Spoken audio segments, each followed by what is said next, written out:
গিয়ে এতটাই আনন্দ করেছিলাম যে কি বলবো। ঘাস কেটেছি একটা ছোট্ট চন্টু মানে ছাগলের জন্য, তারপরে একটু শাক নিয়েছিলাম, কিছুটা কলমি শাক তুলেছিলাম প্রথমে অনেকটা।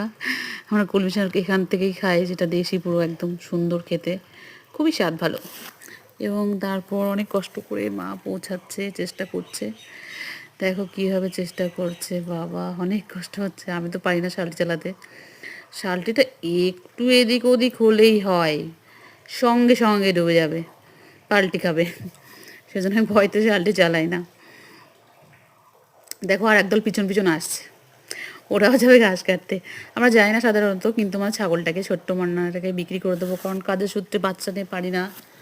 সেজন্য মা বলছে এদের বিক্রি করে দেবে, সেজন্য বলছে কটা দিন সবুজ ঘাস খাইয়ে নিই বেচারিকে সুন্দর করে। সেই জন্য যাওয়া, এবং ঘুরতেও ভালো লাগে ওপারটা দেখলে, কারণ ওপারে কোনো বসতি নেই, শুধুই মাঠ আর মাঠ।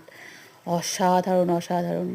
কেউ কেউ লাগিয়েছে লাউ, কেউ লাগিয়েছে পাট, কেউ লাগিয়েছে কি ঝাউ গাছ টাইপের, কলা বাগান, লিচু বাগান।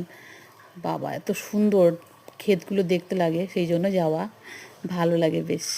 ওই দেখো যাচ্ছে ঘাস কাটতে এই দল, এরা তো প্রত্যেক দিন যায়, বাট আমরা নই। ওদেরকে দেখেই আমরা ইন্সপায়ার্ড হয়েছি এবং যাচ্ছি। আমরা জাস্ট একটু ঘুরতে আসি, একটু শাক পাতারি তুলতে, আর কিছুই না। যতই বাজার থেকে কিনে আনি না কেন, কিন্তু এখানকার শাকগুলো যেন বেশি ভালো লাগে, মাঠের শাক। দেখো আমার শাশুড়ি কষ্টে কাপড় তুলে নিচ্ছে, পাচ্ছে না আর। এই যে আলটিমেটলি চলে এসেছে নদীর পাড়ে, দেখো মা আসছে, মা আসতে পারছে না।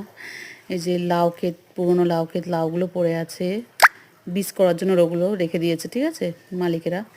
এবং আমরা এই এই ক্ষেতেই ঘাস কাটবো, যে পাট ক্ষেতটা।